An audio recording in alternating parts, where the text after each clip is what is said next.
What up, guys? It's your boy Harry Wilmington here. Welcome to another episode of Harry Dating Combos. This is the show where we talk about love, dating, relationships, and all that goes with it. So on today's show, first of all, happy Valentine's Day. If you're watching this on the 14th, if you're not, then ignore what I just said. And so on today's show, we're going to be answering the question of why it is that women that you're dating, that they actually like you and actually have high interest in you. Why is it and how is it that that woman would come to being the kind of woman that is going to walk all over you? And it's a question I actually got from a guy that reads my blog. If you go to medium.com, I have a blog there now. And so I did an article talking about why it is that women can't get the guys that they want. And in that, I said that sometimes guys find that when they're being nice and gentlemanly and cordial, that women don't want that. And this guy went on a whole rant about how, women only want to date a-holes. And he's a nice guy who's like 59 years old. And the last girl he dated constantly kept saying that, that she wanted him to stop letting her walk all over him. And he didn't understand why that was or why she couldn't just do it. And all these other questions that I myself had when I was a bad dater. And so I don't know who all is going to watch this episode, but I figured if this guy's watching it, I wanted to be able to answer that question fully so he gets a full scope and idea of how it is that women come to do that in the first place and what you as a guy should be doing to make sure that doesn't happen. So with that said, let's get into today's episode of Harry Dating Combos.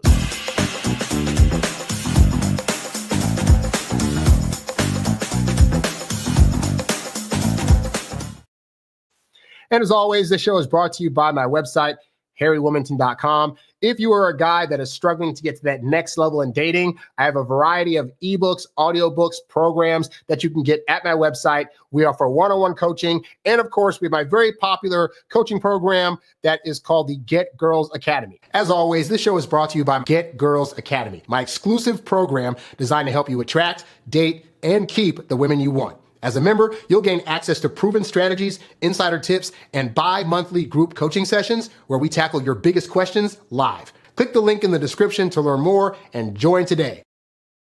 So yeah, you can go to the website to check all that stuff out. So we're going to just go ahead today and jump into the show. I assume some of you guys have Valentine's Day stuff happening, so we're going to get into the topic at hand. So we're talking today about the real reason why women will walk all over nice guys. And to start off with, like I said, I have a blog on Medium. And so I have people leave comments that they can, in response to my articles and whatnot. And so I did an article talking about why it is that women can't get the men that they want. And within that article, I said, one of the problems that a lot of guys have is that they hear women say things like, I don't want a guy that treats me like a jerk, and I want to be treated like with respect or whatever. And so guys find, if ladies are watching this, we men sometimes find that when we're trying to be nice and cordial and gentlemanly, that women don't respond as favorably to that as they would have had us believe. And so I wrote that part of the blog. And so a guy commented back, and I'm going to read you the entire thing that this guy wrote because it really highlights what a lot of guys themselves actually feel when they're in the dating realm. And this guy is close to 60 years old, so he's gone through a lifetime of dealing with women time and time again, where he's tried to be that nice, cordial guy, and he's been rejected. And I faced that too in my early 20s until I figured out what was really going on. So let's go ahead and read what this guy had to say. So what he said is this. He says, in response to the part I said about guys being nice and women not reacting the way that we think they're going to, he says, gee, you think? I unfortunately did not get the memo about how that works. Now, at the age of 59, I'm still trying to piece my broken heart back together. And for the life of me, I will never understand how it is that treating a woman with kindness, support, respect, and forgiveness when she hurts me can lead her to regard me with contempt and to engage in a doubling down on her dismissive and abusive behavior towards me. But that has been my experience. And even my therapist has conceded that this is a very common pitfall for men who refuse to become a-holes. By the way, you have a terrible therapist, but I'll get into that later. Anyway, he says, none of this makes the least bit of sense to me. If she didn't like it that I let her walk all over me, or complaint it's a complaint I often heard from her, then wouldn't the solution have been for her to stop walking all over me? Is it up to a beaten wife to stop letting her husband beat her? Is the shoe not sorry, I didn't space that beforehand. Is the shoe not eligible for the other foot? In any case, I'm not going to try to turn myself into an arrogant, selfish jerk in order to command the respect of the greater number of women. I'm aware that I would be capable of faking that if I put in the effort. I often puff out my feathers and dig a little deeper into my voice's natural resonance in order to position myself further up the totem pole in non-romantic situations, such as work. But I shouldn't have to fight that battle in my own home with my life partner. Either I will get together with a woman who appreciates a gentler and more empathetic kind of man who likes to, for example, cook her favorite meals for her with skill and care, or I'll just continue to thrive on my own. There's a world of possibility and reward out there. So first off, I want to say to that guy, I feel you. I get it. This is a frustration that you've had, that I've had, that other guys watching this at home have had. This idea that, we've been made to believe growing up that in order to get women, we have to act certain ways. You have to treat them a certain way. And we hear from women, they complain, these jerks are doing this. I hate when a-holes do that. And so we think the solution is be the complete, total nice guy who's going to come in there and save the day and cook their favorite meals and take them out on walks and talk about feelings and all this other stuff, right? But within doing that, there's a part that guys miss out on that, sad to say, jerks and bad boys do really great. And that is displaying the kind of masculinity that women actually are attracted to. And what I think happens is this, is that for nice guys, we have a fear instilled in us that most forms of masculinity are inherently toxic. Any kind of aggression, any kind of pushback, any kind of grunting and being a little bit dirty. We are told, no, that's not a civilized guy. If you want to get a really high classy woman, you got to be a civilized guy. Not knowing the high classy women also want a guy that is displaying the kind of masculinity that women at large fall for, right? And so what they feel as though is that they've grown up believing their version of masculinity should be the kind that women want. And that therefore, if they're trying to do any other kinds of masculinity, it now feels like you're lying to yourself. And if you're lying to yourself, or you feel as though you're lying to yourself, it means that you feel like as though you're putting on a facade to try to attract women. But then that makes you a liar, which now in your head makes you know better than the bad boy. And so you don't want to be the bad boy because in your head, every single thing that a-holes and bad boys and jerks do is inherently bad.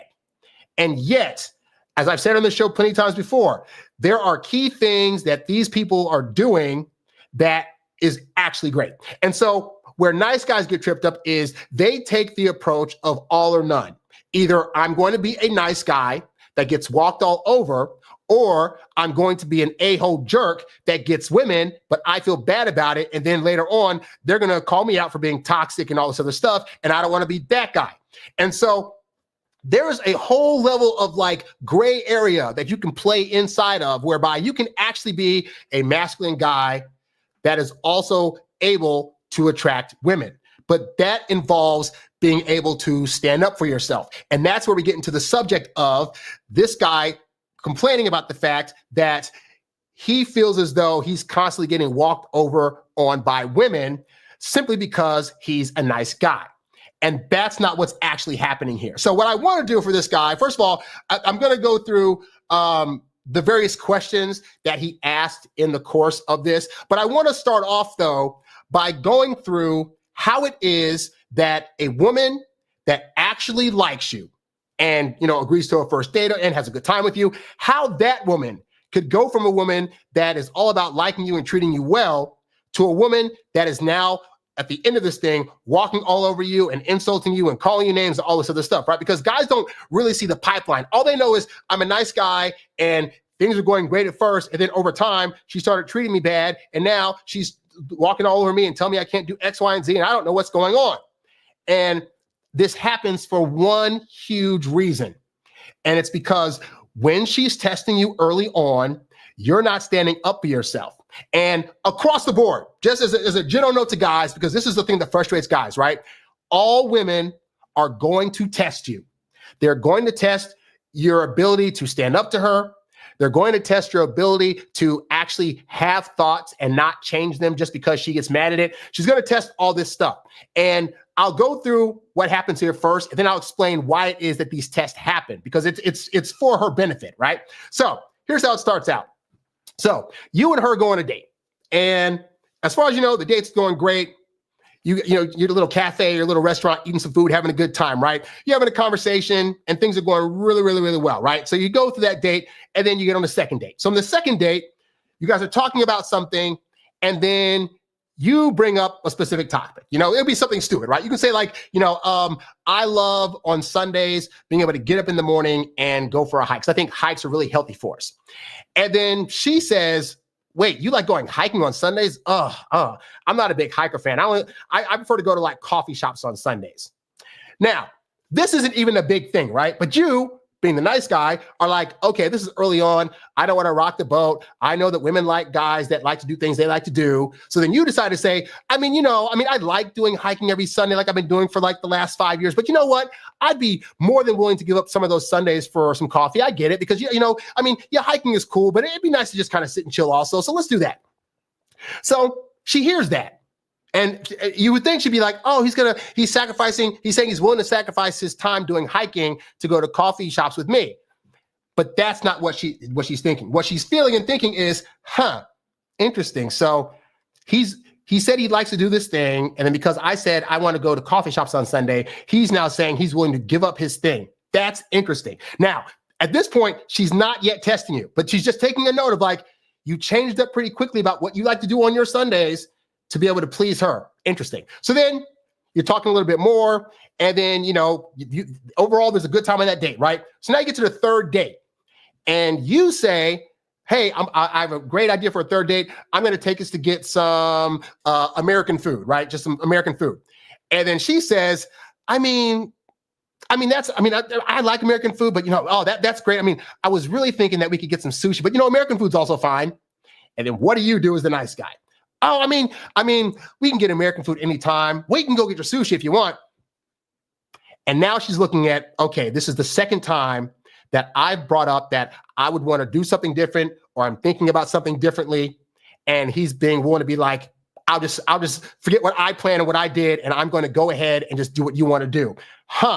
That's interesting. And then she starts thinking, is he adjusting himself just to please me? Like, is that what's actually going on here? And you're thinking, again, you're just trying to be agreeable. You're trying to, make sure she's having a good time. You're not trying to be controlling.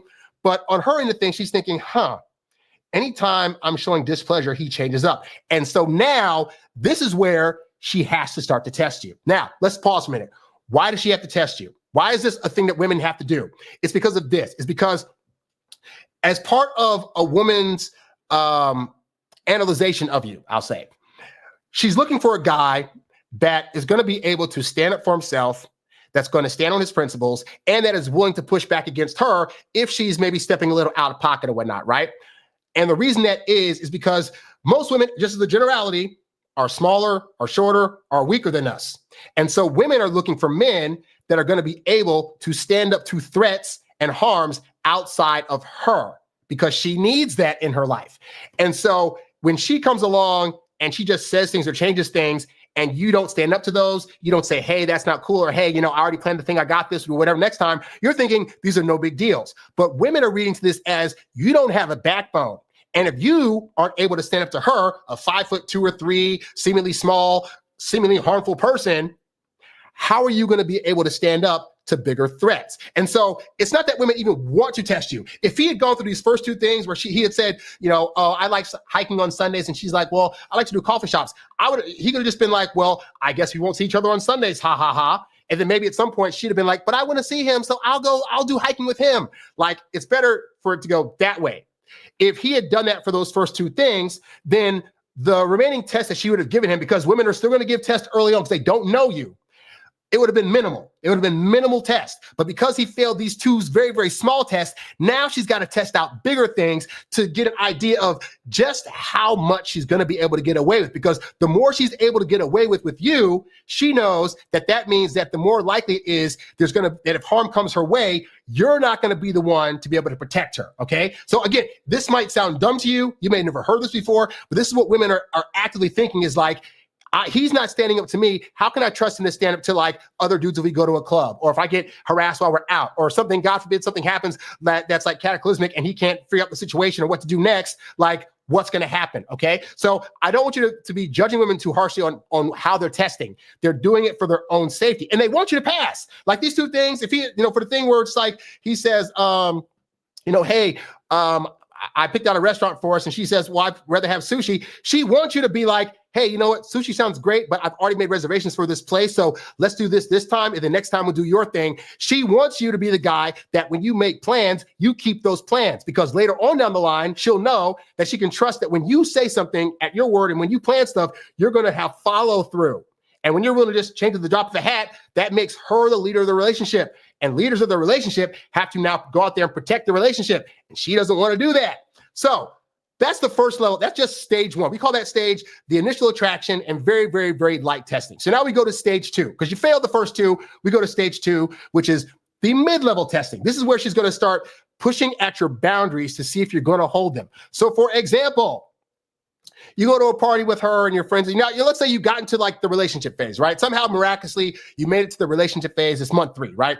And so you take her to a party with some of your friends, and while you guys are there, you guys are joking around and laughing, and she just happens to make a comment, like a little jokey comment, right? Something like, this guy here, you would think he's the girl in the relationship because he takes longer to get ready than me. Now, that's a really rude comment. It's not high-level rude, but it's kind of like a little pushy, right? So this is the point where you should have said to her after the party, because you don't have to do this in front of other people, but ideally after the party, you would have said, hey, just so you know, like, I know you were joking back there, but I'm not cool with that. Like in a relationship, we should both be on the same team. So, I would appreciate, I just noticed when you said that thing, I felt some kind of way about it. And so I don't want to have to feel that way, because I think you genuinely care about me. But yeah, the jokey jokes, please don't do that. And at that point, she'd know A, what a boundary is, and B, if she respected you, be like, hey, my bad, didn't know that was a thing. Thanks for pointing it out. I won't do that again. And she wants that. She needs to know what boundaries you have. But what did you do instead? You just say, you just kind of smile awkwardly. You think to yourself, oh, that really kind of stung, but I don't want to hurt her feelings, so I'm going to let it go by. And then later down the line, you're at home one day, you're wearing a concert shirt that you got in like 1999 from like some Kid Rock concert or something, right? And at this point, it's a faded shirt. It's got a couple holes in it, but you like the shirt. You have memories of going there with your brother back in the day or whatever. And so you had that shirt and you wear it one day, and she looks at you and is like, oh, God, why are you always wearing that shirt? Now, again, it's a little rude, but that doesn't mean that you have to acquiesce to that thing. So what you should be saying is, hey, I've had a shirt for a long time, baby. If you like me, you like the shirt. If you don't, it is what it is, right? Like you play jokey with it, but you basically let her know, like, you're not going to get rid of this shirt just because she thinks it's kind of ugly or whatever. But no, you're the nice guy. What do you do instead? You say, well, I mean, I like the shirt, but you're right. I am getting older and more mature. I should probably just give it up. And now she's sitting there. And again, she's like, interesting. So I've done kind of lightly jokingly insulted him at a party, didn't stand up for himself. I'm telling him the kind of clothes that I don't like him wearing, and he's just automatically changing it. Interesting. And so now you're turning into a guy, the guy that you were when she met you, you're not that guy now, because now you're starting to change things about yourself, and you're not standing up for yourself, and you're letting these boundaries be pushed by. And she wasn't thinking you'd be that kind of guy, but clearly you're showing you're a kind of guy that allows your boundaries to be pushed. Now you got to think about, again, women are looking for you to be safety. If she's able to bypass your boundaries, who's to say some other guy couldn't come in and be able to bypass boundaries that end up hurting you, hurting your kids, hurting the family at large, right? But instead you're thinking, whatever. Now here's the thing. You're thinking, I imagine this guy's probably thinking, well, if she doesn't like the way I'm doing these things, then why doesn't she just leave me? She wants you to win. And what will happen is women will stay in the game for the long haul thinking, I'm going to keep pushing the boundaries of this guy until he pushes back so I can get an idea of what level of boundary he actually has. Women also need to know, like, what your level of anger is going to be. They need to know, if I accidentally piss this guy off, is he going to like sit me down and talk about it? Is he going to yell for a little bit? Or is he going to like slap me, push me down some steps, unalive me, etc.? And so guys get afraid of that because we're thinking we're the people that are like, we don't want to have any kind of tension. We're going to always try to keep the peace. But sometimes getting to peace means that there's going to be some rough patches that you have to stand up for yourself and you have to create boundaries, because you creating boundaries actually makes her feel safer than if she doesn't know what your boundaries are. Okay. So let's see. Another example here is, let's say you make plans one weekend to have an outing with the boys, like every once a year, you and your boys do like a trip to Montana or something like that. Right. So you say, hey babe, I'm going to be going to Montana with the boys this weekend. And she says, you going to Montana, but you're going to be gone for 3 days. Oh, I'm going to miss you. Do you have to go? Why aren't you going to stay here with me? And now you got a problem, right? Because what you should be saying is, babe, I love you. I do this trip every year. And so I know you'll miss me. Hey, it's going to be some great hooking up when we get back, but I got to go, right? She might be a little annoyed by it, but she'll respect that, A, you didn't bow down to her, and also that you do, in fact, have a life outside of her. You have other people you hang out with that you make commitments to, and you're not going to let her crying about it sway you, which women need to see. Women need to see that her tears aren't going to make you sway, because again, in the real world, when things are happening, say, for example, you have like a cousin come to you with a sob story. Oh, I lost my money. I need you to give me some money. And because she saw you sway, she knows you're going to give it to him, even though you should be like, hey, guy, I got things going on, whatever, right? So understand. So instead you're thinking, well, okay, I'm going to I'll sacrifice the trip this year. I'll stay home with you, babe, because I know I don't want to hurt your feelings. So now again, you're thinking you're doing all these nice guy things to keep her around. And all she's feeling is, why won't this guy just tell me one time, hey babe, I know that you're going to feel some kind of way. I'm still going to do it. That is an example of her wanting to feel your masculine strength. She wants to feel that pushback. She wants to feel the slightly aggressive nature of you. One, she needs to know you have an aggressive nature because, again, danger, but also there's a level of masculinity that comes with that. And so many guys, like the guy we're talking about here, the 59-year-old guy, he's like, I'm so nice and I like to cook meals and be competent. And those are all like, those are all examples of you leading to your feminine energy. And it's not bad to have that. It's not bad to have your feminine energy, but it's bad to only show your feminine energy side. And women, there needs to be a polarity there. So women want to be the ones that are showing more feminine energy. And so you as the guy got to come in and match that with your masculine energy, which means, yes, standing up to her, which means being able to give directions on things, which means if she starts hyperventilating or overreacting to things, that you say, hey, babe, this is not a big deal. Calm the freak down. And women need to feel that from you because they're looking to you to lead and looking for you for guidance on various situations. If you are a guy that's bowing down every single time, she's going to start thinking things like, I don't know. Why is he doing this? Why is he always saying yes to me? Why is he always being the yes man? Why is he always like giving me what I want? Like, can he push back? Can he get a little muscle? What she's actually saying to you is, can he show me some positive masculine energy? And what guys have been made to believe is that the example of masculinity I just told you about is toxic and negative. And so as nice guys, you think, I don't want to be negatively masculine, so I don't want to show aggression. I don't want to push back. I want to be able to hear her complaints and then, empathize with them. So if she says she feels some kind of way about me hanging out with my friends, or she feels some kind of way about whatever, that I got to make sure that I'm hearing her. And sometimes, guys, real talk, women, they may want to be heard, but that doesn't mean they want you to completely empathize with them, especially if you as the guy have better insights on situations or are just like, I want to do my thing and you're not going to stop me. And so many guys get afraid of doing that they end up in their 50s and 60s still running on the program of, I'm a nice guy and girls, they just want to walk over me and whatever. But it's like, you got to stop and think, are you standing up to her? Like, are you letting her walk over? And I say let because you as a guy are in control of how you respond to things. And too many guys are afraid to respond in a way that is masculine and aggressive. It's not being aggressive in a harmful way. It's being aggressive in a sense of like saying, these are my principles. This is what I stand on. You can't move this. I'm not movable with these standards. I'm not movable with what I want to do. And women need to see that you're unmovable. If they're able to easily move you and easily cause you to like bow down to them, that does not make them feel safe. But again, if you've been raised to think that, then you'll go 40, 50, 60 years not having the relationships you want because you're thinking, if I dare stand up to her, then she'll be mad at me. And then we also think a lot of men operate in the space of having a limited mindset on dating. We feel as though if I stand up to this woman, she'll go away. I won't get other women. And we figure, the first 20 years, 22 years of dating for people, for men especially, is really, really hard. Like being able to get that first kiss, that first hug, that first hookup, that first girlfriend. It's a long journey. So it's very easy to be like, once I get this, I want to do everything I can to keep her around. And what we think that means is always doing what she wants. And then if she complains about it, being willing to apologize and say, oh, no, dear, I'm so sorry, whatever, and thinking that's going to make them feel a thing. But what it actually does is it builds in them a level of disgust about us, because sometimes women will know when they're requesting things or saying things to you that they know they're in the full wrong, but they're saying it because they're hoping, will this be the time that he stands up to me and shows me he's an actual man? And when you don't, they'll stick around hoping it's going to happen, but they'll also start to build resentment, which goes into stage 3.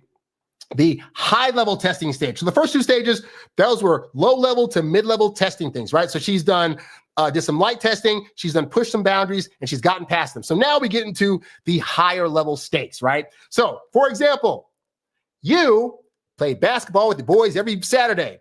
She comes to you one day and says like, I just feel like you're always doing that. Like, why don't we just spend the whole weekend together? And so she says this one weekend, and you say, okay, I'll make sure my boys know I'm going to hang out with you this weekend. And then the next weekend, gosh, I thought last week we talked about the fact that you play basketball too much. Like, can't you just do it like once a month? So then you get it down to like you're playing once a month. And then, I just feel like we're not spending enough time together. Like we will need, I'm sorry, I'm having a flashback of, I have a male friend of mine that I went to his wedding, and he came out here to California with his family, right, to visit, right? Like he came with his wife and his daughter, and they were going to be here for like 6 days. And I said, hey, dude, like, I know you're here with family, you're busy, but I will see you any way I can. I will drive down to you. I think at the time I may have not had a car, so I'll catch a train. I'll do whatever I got to do to come down to where you're staying at the hotel. We can get like an early breakfast or a late night thing. Heck, I'll go to you. I'll hang out with you for breakfast with your family. I just want to see you and say what's up. And he was like, yeah, sure, that's going to happen. Let's totally do it, blah, blah, blah, blah. The next day he hits me up. Hey, man. So like I told my wife that, you wanted to come hang out and see me. And she was like, how dare you? This is a family trip. Why are you trying to go see somebody else? And this and that, blah, blah, blah, blah. And it's funny because I told my brother that story. My brother's been married for 15 years now. And he's like, man, if we had gone someplace and me and my wife were there and one of my friends hit me up, she'd have been like, hey, peace out. I'll go find a massage parlor. I'll go, see if there's something to do in the city by myself. Like, go have a good time with your friend. You'll be gone for like 2 hours. Great. Come back. We'll hang out. Or she'd be like, hey, why don't you invite him and his wife or whatever over to dinner? We can have dinner while we're out on vacation. Like, it's funny because like anytime I vacation someplace, if I know there are people that live there, I will hit them up. Just let them know, hey, I'm in town. I want to see you. Right. And so when that happened, I was like, oh, snap, he's at that stage. He's like, his wife has totally whipped him to where she's going to get mad over just wanting to see a friend just goes there on vacation. But like in the midst of this entire vacation, they couldn't spare an hour. He couldn't spare a late night. Like he could, but she would not let him. It's because over the years that had been torn down. So that starts to happen, right? So then she thinks to herself, one day she comes to you and says, hey, your friend Mark, like, I don't know. I don't really like Mark. Like, he's really a bad influence. You know what? It'd be cool if you didn't hang out with him anymore. Now, what you should say is, he's been my friend since I was like in middle school. We've gone through some tough times together. Babe, I know you don't like him, and I can assure you, you never have to see him, but I'm going to still hang out with him. Now, if you don't like that, I totally get why you feel that way, but that's a you issue, not a me issue. So I'm going to go hang out with Mark, and I'll be back later, and I love you. And she might have been mad about it in the moment, but you know what you also would have said? Well played, sir. Well played. You didn't let me pull you away from a friendship that means so much to you, even though I don't understand it. And hey, to be fair, you do have some friends that maybe have like a really, really bad influence over you. So if like your friend's like, getting you to do drugs and alcohol and stuff like that, yeah, that's probably a bad friend. But a friend that she wants you to get rid of just because she doesn't like him, that's a whole different level of control. And so she might, because she's now at stage 3, she's thinking, I can definitely get away with getting him to lose up some of his friends, right? And so you do it. You stop hanging out with Mark. You don't see each other anymore. You maybe see him once a year in passing at the grocery store, but you never see him again, right? And so at this point, though, and then also, so that happens, right? And then what's most guys' favorite hobby? video games. Now, I will say as a caveat, if you're playing games for 8 to 10 hours a day, you may want to consider scaling back. But I've literally dated women that were like, I don't like guys that play video games. You know what my response was? That's too bad. I like playing video games. Like I don't play like hours on end, but if a new game comes out, I'm at least playing for 4 hours. And chances are I'm probably going to play every once in a while, an hour or so when I have free time. It is what it is. You know what those women did? Oh, okay, cool. I'll watch you play. Yeah, it was a test to see if I'm going to bow down to that crap. But what dudes will do instead is say, she'll say, you play video games way too much. But babe, I only play like 2 hours a day. Oh, but that's 2 hours you could be spending with me. And then blah, blah. Okay, babe, I get it. We should spend more time together. So I've already got rid of my friends. I've got rid of my hobby. I guess I'll get rid of my games too. And again, nice dudes are thinking, she wants this. Because she's verbally saying she wants these things, if I do them, she'll be happy. And you're not aware this entire time. She's just testing you to see what you're made of. And if you're going to let this small, petite little woman control your life. And when you do, she gets more and more disappointed, not more and more happy. This is why you've heard of those guys that like date on, well, it's at the end, but like they date, they're with their wives for years on end, and she's controlling, and then she ends up skipping town and meeting another dude that tells her all the stuff, and she's more immensely happy. And the dude's sitting there like, I can't figure out what's going on. This is why. So now, at this point, she's no longer testing you. At this point, she's now controlling you. But here's the problem. Just because she's controlling you doesn't mean that she's happy about it. It doesn't mean that she's holding on to attraction. It means that she's still holding on hope. At some point, this guy is going to potentially, possibly get better. I need him to stand up to me one time, just one time. I really like this guy. He's my type. He's 6, whatever. He's got the job. He's got the money, but just his attitude. He's just such a pee-whipped boy. He's easily walked over, and I don't want to be that person. But now I don't know how to not be that person with this guy because he's never given me any kind of sign that he can actually stand up for himself. And she's still hoping that happens. Yes, even this late in the game, she's still hoping it can happen because ultimately she wants you to be the protector. She wants you to be the guy she can trust and lean on when things go awry. And you are not showing to be that guy. So now we get to stage 4, which is the full disrespect and the ultimate breaking point. This is when you're talking to her, she's like, ugh, or she's sighing, she's rolling her eyes when you tell certain jokes or whatever, and she starts to let go of the sex. Like, yeah, you start wondering, like, why is she not wanting to hook up so much? Well, you haven't been acting like a man. You've been being walked over. You've let her walk over you because, again, and I say let because you didn't stop it. At no time did you stop it. And again, as we said earlier, this guy asked why it is that a woman, if she's saying the complaint is that you keep letting her walk over you, why doesn't she just stop? And the answer is because she wants you to stop her. And the more you don't, she's just like, I guess I'll keep trying harder, because she's thinking there's got to be a level of disrespect I can get to that's just so bad that he'll finally be like, I've had enough, please stop it. And she just finds out she just never gets there. So it just keeps rising and rising and rising. But she's thinking you as the guy are going to be able to come in and set the boundary. Hey, don't do this. Hey, don't say this to me. Hey, I already made date plans. We're not going to change them. Hey, apologize to me for what you said. Women need these things. And when you don't give them that, they just start growing more resentment and more disrespectful until they are no longer attracted. And now that she doesn't feel attraction to you because she's not feeling the masculine energy from you, now she's not even able to fake wanting to be intimate with you in the bedroom. So then we get to the point where, like, she really does want to love you, but she's very resentful of how easily you constantly cave into her. And then, surprise to you, she comes to you one day after showing you all the disrespect and says to you, I just don't think this is working. I just don't feel as though I'm attracted anymore. I think we should break up. And at that point, you're sitting there like, what is going on? Like, how could she want to dump me? I'd have given up friends, family, hobbies. I let her pick out the places we go to eat. I let her pick out what I'm going to wear. I've done all this stuff to make her happy. But what you've actually done is you've done all the things to give her more work to do.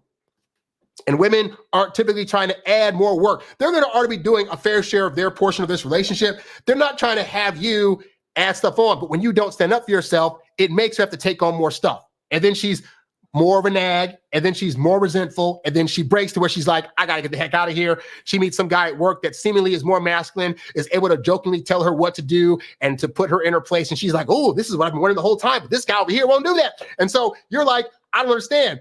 And here's the problem, is that you never, ever did anything for yourself. You never stood up for yourself. And it all started with something as simple as on date one, when you said that you like to go hiking, and she said, I prefer coffee shops.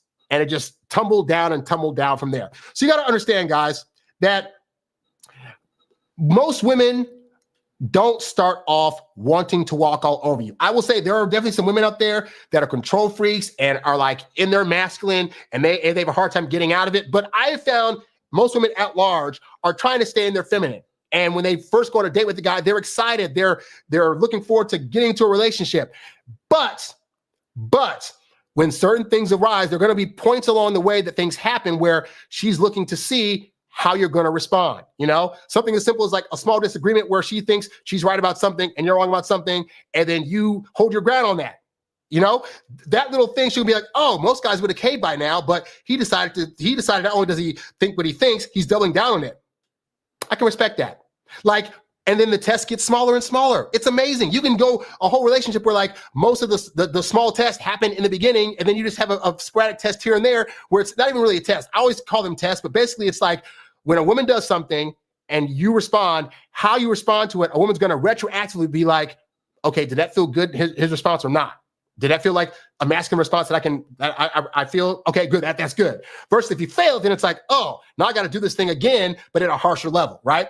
But when you don't do that, then it only gets worse. So yeah, but they start out not wanting to walk all over you. But then they're just by default of how they are, they're going to test you to see what boundaries you have. It is for their safety. It's for their protection. They need to know what levels of anger you get and what your boundaries are. That is going to be every woman, even the ones that have a good head on their shoulders and came from a 2-parent household and all that stuff we talk about, guys. Those women are also going to do tests. They're going to be lighter tests, but they're still going to be there. You should be able to pass light tests. But when you don't, that is when the trouble is going to start, and the tests are going to escalate, and then eventually she's going to be controlling, overbearing, nagging, and then she's going to lose attraction and then want to dump you. Now, in this guy's story, he says the woman kept saying to him that he was dating, I need you to stand up to me. And when men hear that, they think, that's dumb, that's stupid. Why should she have to tell me to stand up? Why could she just stop? And again, what she's saying is, don't read the literal language of women.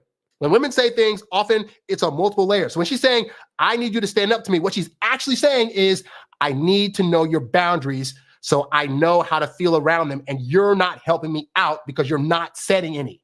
All right? So if you're able to set boundaries, then women will stay attracted to you longer because they will feel safer around you.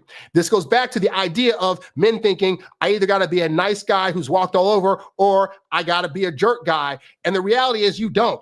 Women do not need you to be an a-hole. I know this. I've been able to date and for the most part not be an a-hole. But they do need to know that you're strong enough to handle yourself, to handle her, and then by proxy, she can judge that you're probably able to handle any things that are threats that come her way, all right? And so this is what jerks do really well, because they get that whole I don't give a crap attitude, I do what I want attitude, you're going to do what I want to do and not what you want to do, whatever. And you think, oh, but that's so controlling, how could they? But women like the idea that they have somebody there that's leading them in directions that they hope is going to be safe. Now, we know what bad boys and jerks, they aren't going to do that. They're going to lead them towards heartbreak, towards a lot of hurt, a lot of pain, a lot of bad habits and stuff like that. But the functioning of that, women need to feel that. So all nice guys got to do is take the part that the jerks do well of standing up for themselves and of being their own man and of not changing their mind about stuff and add it to the repertoire, and you can still be a nice guy. Hey, this guy could be a nice guy that's able to cook meals for his woman and do all the gentlemanly stuff and still be like, but hey, you said this thing to me, it kind of annoyed me. Or hey, your opinion differs from mine on this thing. Totally fine. You can have whatever opinion you want. You're still wrong. And this is my opinion. And here's why, and I think about this, right? I think about the fact that our current president that's in office, if you're watching this in 2025, you know that Trump is currently in office. And people wonder, how the heck is it, A, that he got in office, and B, how is it that he has such a hot wife that stays with him in spite of him cheating and all this other stuff, right?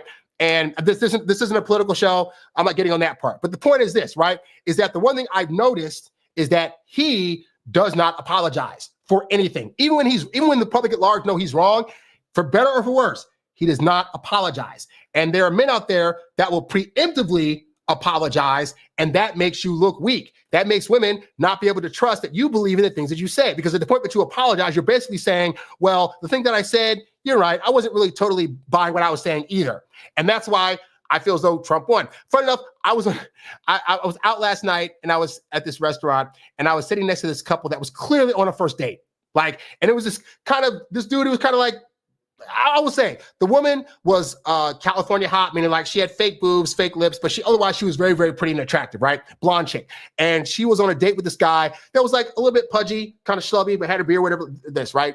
And so they seem to be having a decent conversation, cordial. But at one point I jumped in and I heard her saying, well, I mean, yeah, it's good that you apologize and it's okay because, you got to be able to apologize, this and that, blah, blah, blah, blah. And it's like, as I recall, the thing he had said wasn't anything like a bash on her or anything like that. It was just like some kind of opinion that he had that she didn't agree with. And so she said, I don't agree with that. And he was like, oh yeah, I didn't think about it like that. I'm sorry, my bad, this and that. And then she was like, that's okay, blah, blah, blah, blah. And I thought to myself, that woman is never going to respect him because on date one, he's already apologizing for some stuff that he thought that was different from hers. And she voiced it a little bit. And me, I would have doubled down. Like, I mean, this is why I think it this way, or blah, blah, blah, blah. I had women during the Kevin Samuels era telling me, how could you like Kevin Samuels? He's blah, blah, blah, blah. And I would just say, I mean, look, if you disagree with him, I totally get it because X, Y, and Z reason. But this is why I feel that his stuff is great because of this, because of that, because of that.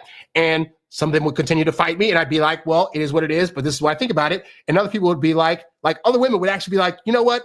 I get it. I see where you're coming from. I understand. And whether they disagree with me or not, whether they decide to agree with me in that particular subject or not, the fact that I was able to stand my ground and say, I still think these ideas are true. I still believe these things are right and these things are not or whatever.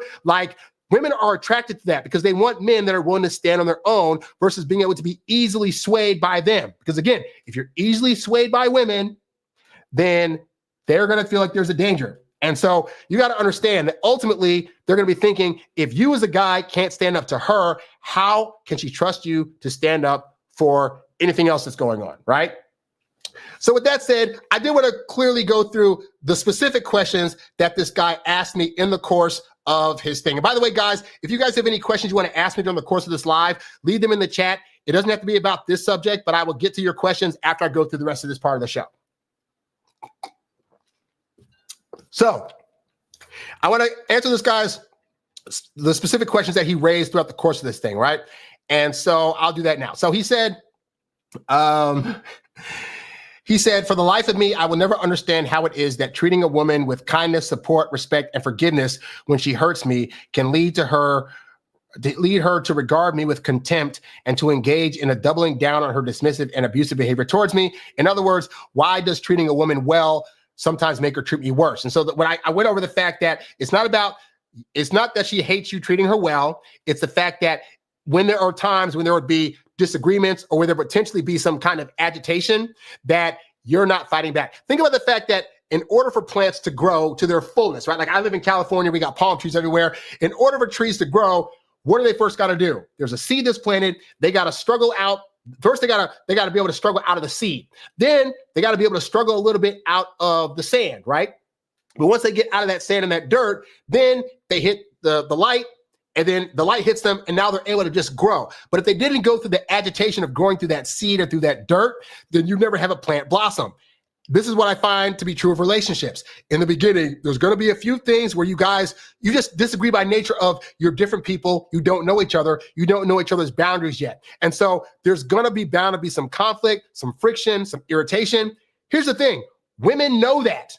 Women have been trained, though, to be able to deal with an array of emotions and to know how to negotiate things and talk about things and work through things and, all that stuff. And men very much have not been. So what we try to do is say, okay, I'm going to just keep this thing even keel the whole time. So if I feel like an argument's coming on, I'm going to just agree with her, or I'm going to try to talk rationally to her. Or if she says she wants to spend more time and I need to let go of hanging with my friends for a weekend, I'm going to do that because that's going to keep the peace. But women know there needs to be a breaking of the peace in slight ways in order for her to see how that's going to go so she can build the sand of trust that when this thing starts growing up, she's going to trust it more, right? Because if not, you're going to have a lot of bad fights, or you're going to have things where she's going to unintentionally just start causing things to happen that are and she hopes is going to result in some kind of agitation happening. So that way you guys can finally get to the good stuff and start talking about things and figure out what your differences are so you can work through them and figure out what boundaries are so she knows how to respect you. And you're not doing that part. So she wants the respect part, but she also wants to know that push come to shove, when she's pushing against you, that you're not going to bend, you're not going to sway. You're supposed to be her rock. And if you're acting like bits of sand that can be easily blown away, that's not going to make her feel as though there's going to be a solid foundation for her to be able to go to when things are going crazy in her life, you know? So that answers that question. He asked, if she didn't like it that I let her walk all over me, a complaint I often heard from her, then wouldn't the solution have been for her to stop walking all over me? And again, I say no. The solution would have been for you to stop her, because at the first time that it happened, and the second time, and the third time, this is when you should have stopped her. I'll give you an example. I've said this on the show before, that my mom told me that when she was dating my guy, it was around like month 4 when it was like, oh, this guy's really, really great, but I've never seen him get angry before. I know I'm going to like act out somewhere and see what he does. And so my dad had a basketball game that he plays with his friends normally. And so she went to the game to watch him. And as she tells the story, during the course of the game, she was like yelling all these things and just generally being really, really annoying around him and his friends, right? And so to my dad's credit, he waited until after the friends had gone and it was just him and her. And she said he turned to her and said, hey, I didn't appreciate that. Please don't do that again. And then he walked off. And she stood there and thought to herself, okay, I made him mad. And he didn't hit me. He didn't curse at me. He didn't yell. I can work with that. Now, as a guy, you're thinking, but couldn't she have just not done the test?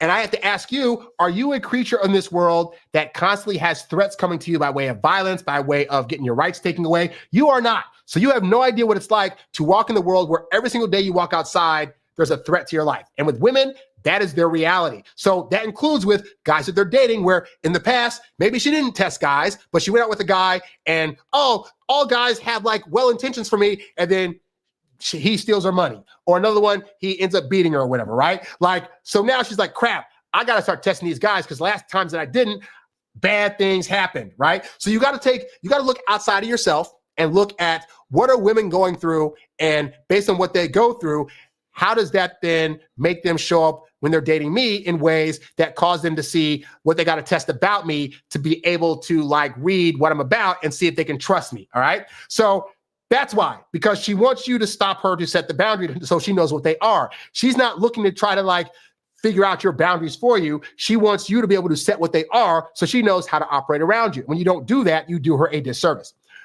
He says, in any case, I'm not going to try to turn myself into an arrogant, selfish jerk in order to command the respect of the greater number of women. And this is where the nice guys really start to fail, because notice what he said. He said, I'm not going to try to turn myself into an arrogant, selfish jerk. So what he's saying is he's equating being a jerk with being able to get women and get respect. And that's not what this is about. But it is about being able to turn yourself into the kind of guy that isn't afraid to set boundaries, to use a certain tone with women when they're getting at you in a way that is disrespectful, and letting them feel your masculine prowess in a way that's actually positive. And too many nice guys think that, well, I don't want to rock the boat, but if I do rock the boat, now I'm being arrogant. If I stand up for myself and say, well, my way is better because X, Y, and Z, now I'm being arrogant, I'm being selfish, and only those arrogant, selfish jerks can actually get women to respect them. I can assure you, as a guy that doesn't like to operate like that in his relationships, that I've been able to date women and be respectful and have them respect me and still be able to say, I don't want this to happen, I don't appreciate that, we're not doing this, whatever. Like, you got to be a guy that's willing to do that and not see it as a bad thing. But again, we have that fear in us that if we do that, we could potentially lose this woman. You have to learn to not be afraid to risk losing women. The woman you're with now should not be your end all be all, meaning you shouldn't put so much importance on her that this one has to work, that you're willing to not stand up for yourself and not ask for respect. That's why it is that you lose, because women can feel from a guy if he's afraid to lose her, and then they test you out even more. Whereas women that have the idea that you respect yourself enough to where if she acts up too much, you will actually leave, those are the women that are going to really test you the least, because they're not trying to risk losing a potentially great guy. But even those women, again, are going to test you early on to see what level of respect you have for yourself. That's why when I go on dates with women, I would tell them, oh yeah, like I broke up with the last girlfriend. Like, they need to know that I was the person that broke up with another person, because that lets them know that I am actually willing to walk away from situations that don't serve me. Unfortunately, most guys don't have that story. Most guys don't have the story of like, I'm willing to actually walk away. And so women can feel that and they know, oh, so you're a guy that just stays around. You're like, even if things are going bad, you just stick around because you just want to have somebody. That does not make women feel safe. Just saying. He says, I'm aware that I would be capable of faking that if I put in the effort. Now, he also mentions the thing about like, when he's at work, he's able to puff out his chest and like talk in a lower register in order to get what he wants, right? How it is that men can be fine altering themselves to be able to achieve in their jobs, but not do the same to get women, it baffles me. And I get why they do it, because men think, well, it's okay if I act this way on the job because I'm trying to get monies and raises and stuff like that. But acting that way with women, that's not me being my authentic self. Well, if your authentic self was the kind of person that was able to recognize you have worth and that you are able to stand up for yourself and command respect, then that would be an issue. But because it is an issue, you're now thinking that turning on the cap of, okay, I'm going to go out there and be confident. I'm going to go out there and you know, if women talk to me a certain way, I'm going to let her know that's not cool. That makes you think that you're now faking it. Because that's not your normal mode of operandi. You don't want to do it because then that's faking it. And then, yeah, you'll get your way, but you feel kind of awkward about it. And I will tell you a truth you need to hear is that the journey to being able to command respect and be able to stand up for yourself, it is hard. Because if that's not how you've been operating for a long period of time, yes, the first few times you stand up for yourself or you say this isn't cool or you say we're doing this date instead of your date or whatever, it's going to feel awkward. It's not going to feel like your natural self, and it won't be because you have not trained yourself. Every way in which you act right now is all learned behavior. It's stuff you saw from your parents growing up. It's stuff you saw around you and said, oh, I want to do that. I don't want to do that. I'm going to try acting like this. I don't want to do that. And so that can change at any time. To quote the movie Hitch, like who you are is, I forget the quote, who you are is always changing, you know? And so you can redefine what it means for you to be your real self versus your fake self. In the beginning, it's going to feel fake when you stand up for yourself. But over time, as you do it more and more often, it will become part of who you are. How do I know? Because when I was in my 20s and I was just desperate to get some, I was the guy that didn't want to stand up for himself and wanted to like let a girl do whatever. And then over time, I got to be the kind of person I am now where it's like, nope, I don't want to do that. No, please don't talk to me like that. That's not cool. And I say it in a way where it's like, I say it in a way that lets women know on a deep level that this is not acceptable and I will walk if this continues. And again, women not only need to feel that, they want to feel that. They want to know what your boundaries are. So you need to start with not thinking that you're being fake for trying to stand up for yourself. He says, but I shouldn't have to fight that battle in my own home with my life partner, which is basically him saying, why should I have to fight for respect and authority in my own relationship? It's not a fight if you're already doing it from day one. But let's be fair. Some women, they grew up in homes that were with single mothers where they didn't really have any male role models around, or they grew up in a home where they had a male there, but he was no role model. He was abusive, he was yelling, whatever, right? And so women that have either been traumatized by men and their families in their lives, or women that grew up around only women and no men, yeah, they're going to be the ones that are probably going to fight you a little bit more in the beginning because they're not used to how men actually are when they're showing masculinity that may be positive, but also a little harsh, or in a way that's saying, this is how I'm demanding respect from you. Please treat me as such. Those women will be the ones that are like, oh, why should I have to? Blah, blah, blah. You shouldn't do that. And you still got to stand up to them too. And because I dated those kind of women too. And I found that doing that, it's a bit of a hassle, but those women too are the ones that end up having even more respect for you for not only standing up to them, but for showing them how truly masculine men are protecting their boundaries in order to protect the relationship. Okay. And so, yeah, it's not a matter of necessarily fighting them though. It's a matter of like, you're displaying, this is how I am. These are the things that I expect. And so if I'm not getting those things, then understand I can respect you and not be with you, but I won't take this level of respect or whatever. Right. And again, a lot of men are afraid to do that because as men, my dad died at 9. I grew up around most of women. It was also hard for me to train myself to also be that kind of guy. So I don't want you to think that like this is an easy journey. Okay, it has been quite a struggle, but I was able to get through that. And I recognized in my 20s, if I start trying to solve this stuff for myself now, by the time I hit 30, dating will be a lot easier, and that's what happened. So don't take like fighting for this stuff. This isn't like bad stuff. Okay, this is inherently basically saying like. I'm trying to get back. The other point is that again, if you start showing women early on that these are the boundaries you have, then they won't have to fight you. But the longer that you go being a yes man and not giving boundaries, the harder the fight's going to be later down the line, because as this is happening, even though she's building resentment and she's wanting you to change, you've been showing her you're this one type of person. And the longer that goes on, let's say like 2 years in, you watch my show, you realize, oh, I need to change this around. And then you start trying to stand up for yourself. Then it's going to be a fight, because she's gone 2 years not seeing you fight. And now she's like, I'm in a habit and pattern of us not fighting. And those battles are going to be hard. But whenever you decide to start standing up for yourself, the sooner you can do it, the better, because it's only going to be easier if you do it earlier and harder if you wait. And then the last thing he says is, either I will get together with a woman who appreciates a gentler and more empathetic kind of man, or I'll just continue to thrive on my own. Once again, this is where this guy has this wrong, because you can be a guy that is, I don't want to say gentle, but is nice. You can be a guy that actually shows nice qualities. You're a gentleman. You're able to be empathetic towards other women, towards women in your life. But again, being gentler and being empathetic does not mean you're a pushover. All right. You can be a guy that is soft-spoken and still be able to command the room. You can be a guy that doesn't have to yell to get his point across. I know when I was in school, there were times where like me and my brother would get in trouble, or not in trouble. Things would happen at our middle school that wasn't our fault, but our teachers are trying to get over on us. And my mom would come in and be able to talk to these teachers in a way that she never cursed them out. She never cursed out teachers. She never yelled at them. But the things that she would say verbally would make these teachers shook. Like, oh my God, like this chick is serious, right? And so men had that same power. You can go into a room and say to a woman something simple as like, hey, I don't appreciate that. And she knows what that means. And you're not yelling it. You're not saying it to her in a mean way. You're just letting her know, hey, that's not cool.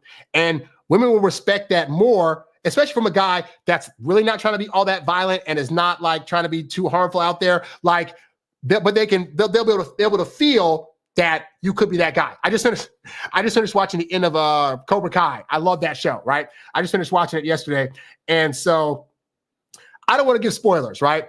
But there was a point in the show where Daniel-san was like, he realizes like the whole point of Miyagi-Do and learning all this karate stuff was to not fight. Like, you want to be so skilled in karate and fighting that in fact, you don't have to fight. But if a fight comes to you, you know, you can handle it. And so women don't necessarily need you to be the most aggressive guy in the world, but they need to be able to feel pangs of your aggression so they understand that push comes to shove, something out there does happen, you have it within you to be able to actually show a level of aggression that can help you guys out of your situation.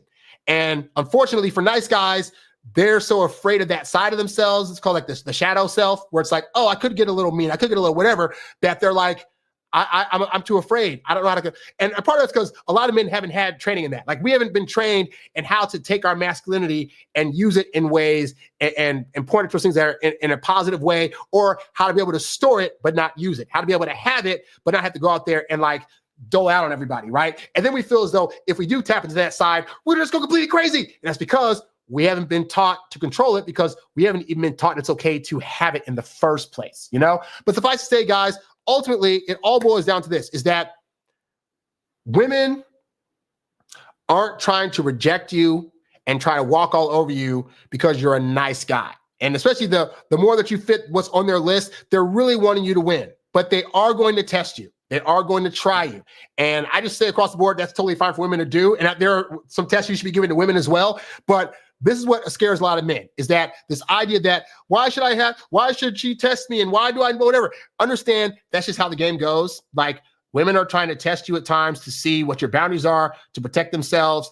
And so all you got to do is be a guy that knows how to stand up for himself. Now, again, if you have not been in the practice of that, it can be very hard getting to that point.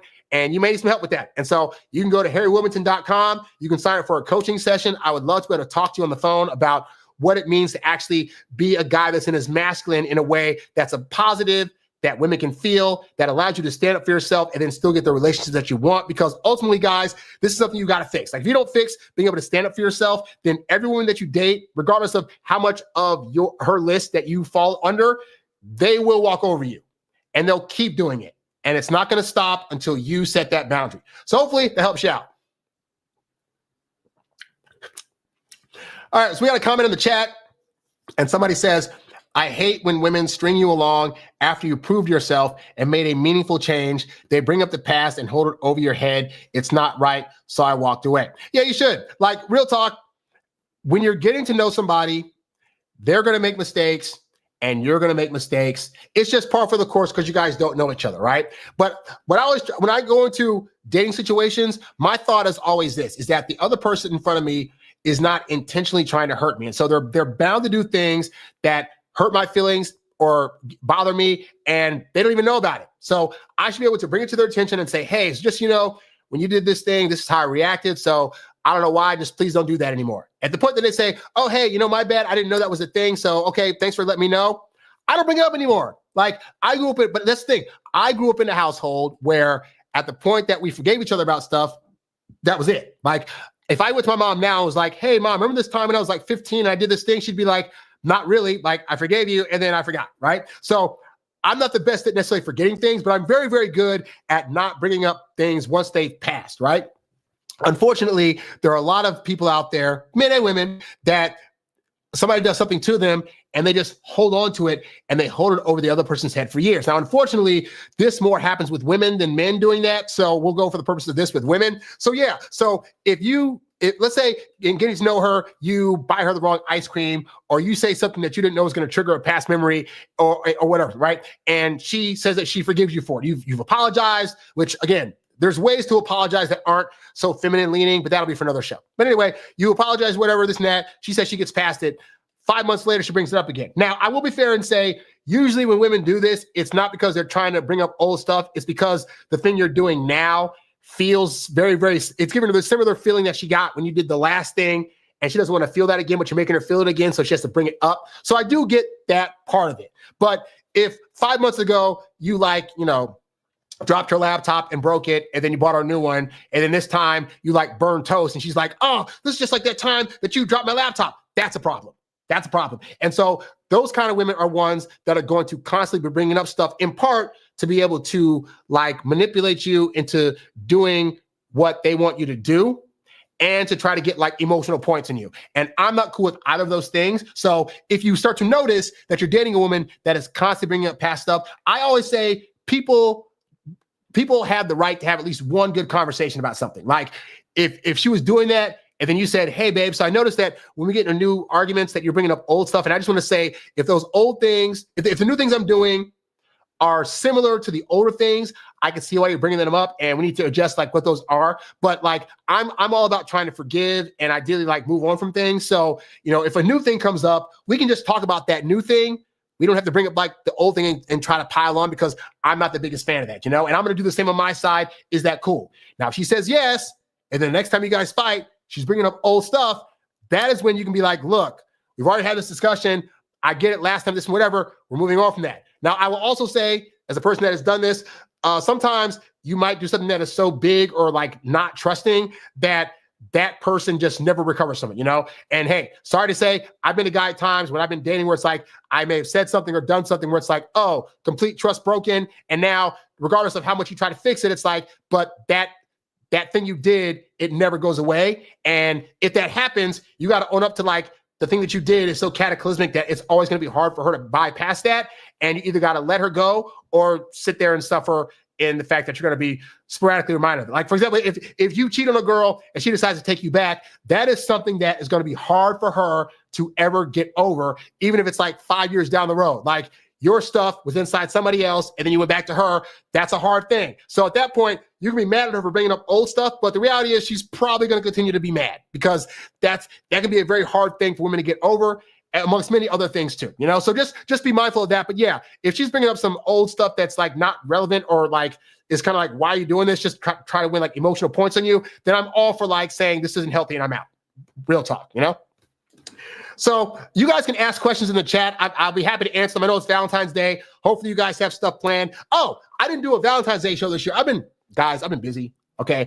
I usually do regular live shows, but for the last month and a half, I've been working on another project with somebody else. And so I wasn't able to be as here as I wanted to be. Well, that project's over. So starting next week, I'll be doing more shows. But suffice to say that, yeah, I've been doing a lot. I've had a lot of stuff I wanted to talk about. So I didn't get to do a Valentine's Day show this year. So I will say my general stance on Valentine's Day, if you've been with a woman for more than 3 months and you're officially the boyfriend, definitely you should be planning to do some Valentine's stuff. You should be going out, taking her somewhere, and doing whatever, right? If you just met a woman last week and today's Valentine's Day, you should not be taking her out. I have found more often than not that taking women out on holidays does not typically result in a relationship. But I've also found it applies a lot of pressure to women because holidays are, in their head, is reserved for people that are already in couples. So if you try to take her out on Valentine's Day and you just met her, what you're saying to her and what she's taking in is, I already view us as a couple that's strong enough to go out on Valentine's Day.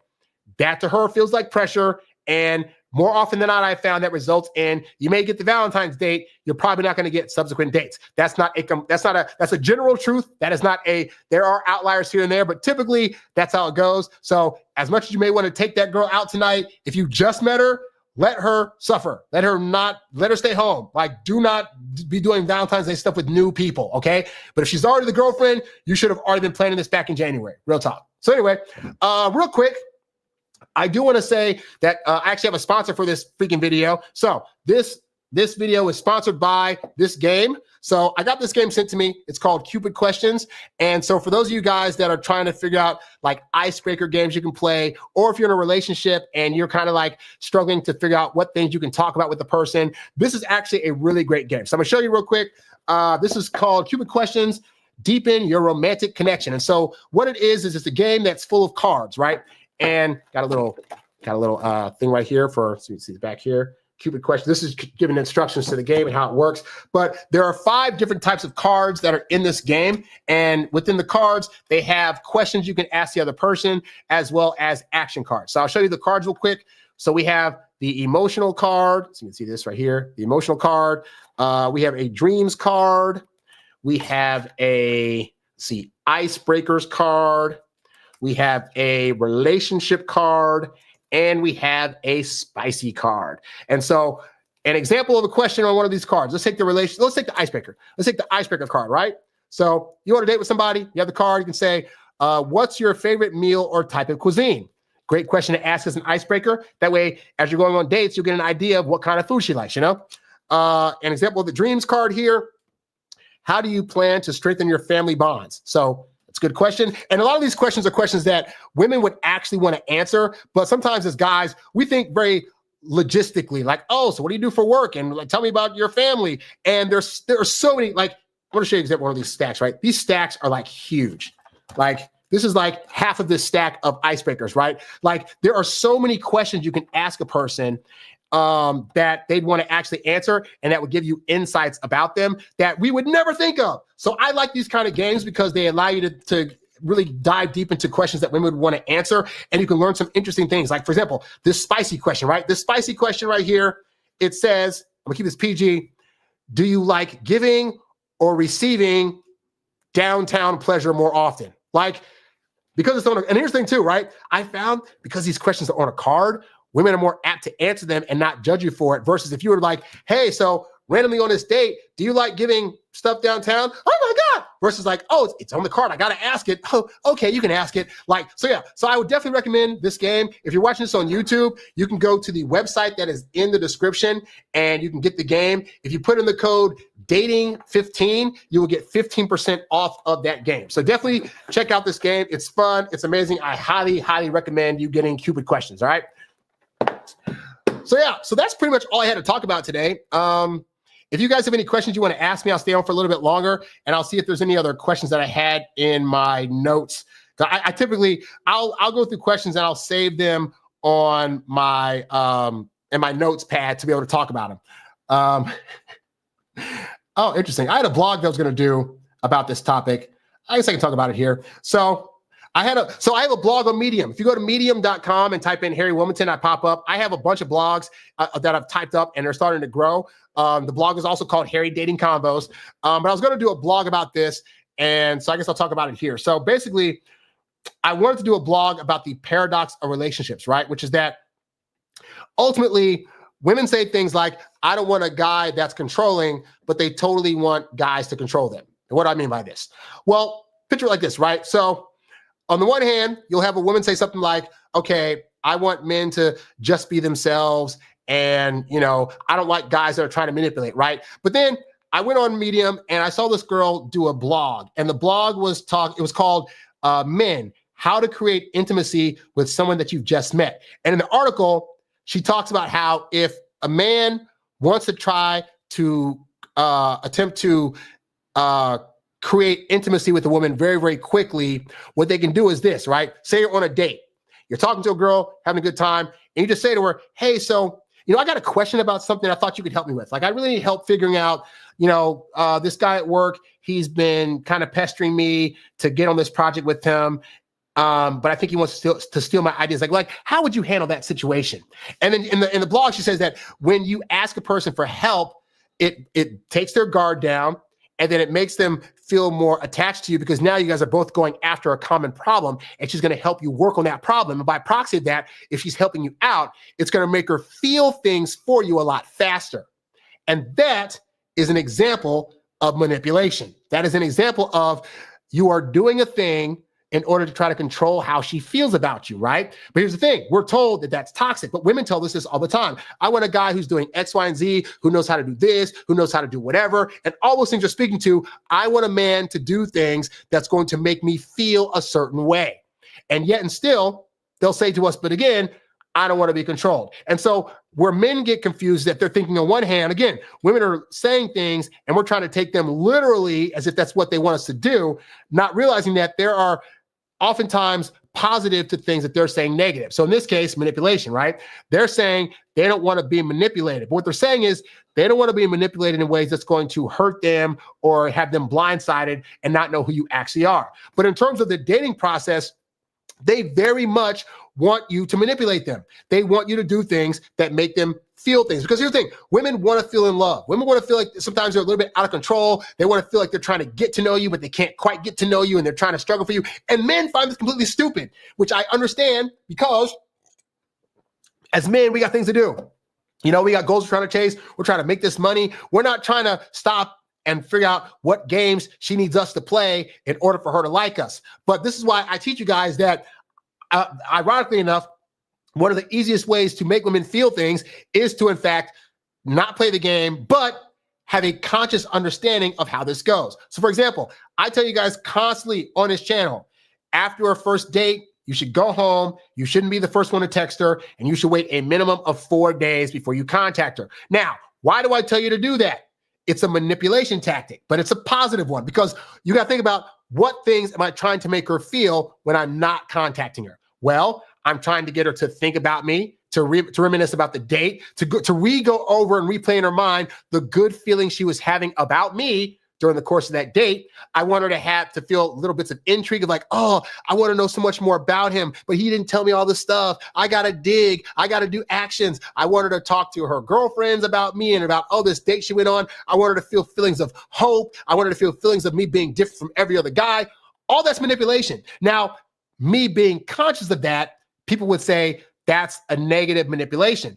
I would argue that the reason most guys fail is because they, in fact, are not being conscious of what they're doing in the dating game, and therefore they're making women feel all the wrong things unintentionally. Because the reality is women want to feel the things that I just told you about. They want to feel like they don't quite know you. They want to feel like they need to dig a little deeper. They want to be able to feel these feelings of like, does he like me? Does he not? I don't know. Like, they thrive on that. Have you ever seen a woman plan a wedding before? Like, women are all about taking their time to pick colors, spending months on end trying to find a place and then what accents. Like, they want to go through all these exercises that we as men don't want to go through. But we think because we don't want to go through them that women don't either. And therefore, we need to do things that are upfront, whatever. And all we do is make them not feel things. So yes, as much as women say they don't want to be manipulated, the reality is that women like men that know what they're doing with women.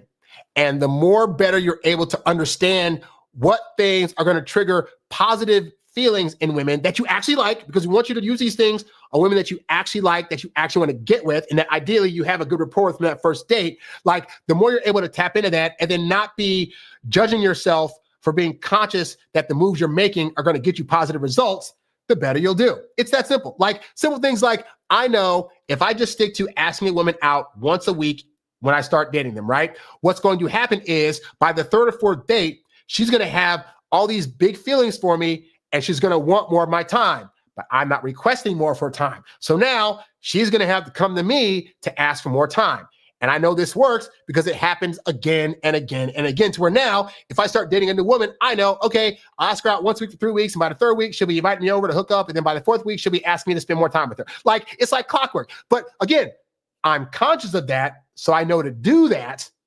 Does that make it bad? It does not, because women want guys that know how to make them feel those things that they need to feel in order to want to get with them. All right. So don't take all manipulation as negative manipulations. There are many manipulations in the course of dating that are in fact net positives for you and your feelings.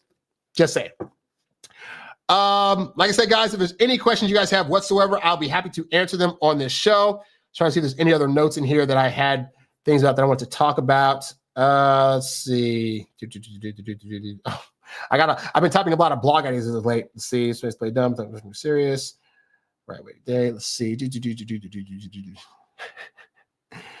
I think that's all I got for today. So that's all I got. There's no questions in the chat. Thank you guys for checking out this episode of Harry Dating Convos. If you need more of my help, check out any of the videos on my YouTube. I got over 1,100 at this point. But also, if you want me to personally help you with your situation that you're going through, I love talking to guys this time of year, trying to figure out the ins and outs of what they're doing wrong, what they could be doing better, whatever. You can go to harrywilmington.com, sign up for one-on-one coaching, check out my ebooks, my audiobooks, check out my Get Girls Academy program. All these things are designed to help you be your best self when dating and to get the women that you truly want. Anyway, that is all I got. Thank you guys for checking this out, and I will catch you guys on the next episode. I'm out. Peace. Hey there, thanks for tuning in to Harry Dating Convos. Don't forget to visit harrywilmington.com to download my free ebook, Texting Women Like a Boss. And while you're there, if you're ready to take things to the next level with your dating life, check out the Get Girls Academy membership program for exclusive strategies and live coaching. Go to harrywilmington.com to learn more and join today. Lastly, if you've got a question you'd like answered on one of these shows, leave a comment below or write me at harrywilmington@gmail.com. I'll catch you on the next one. Peace.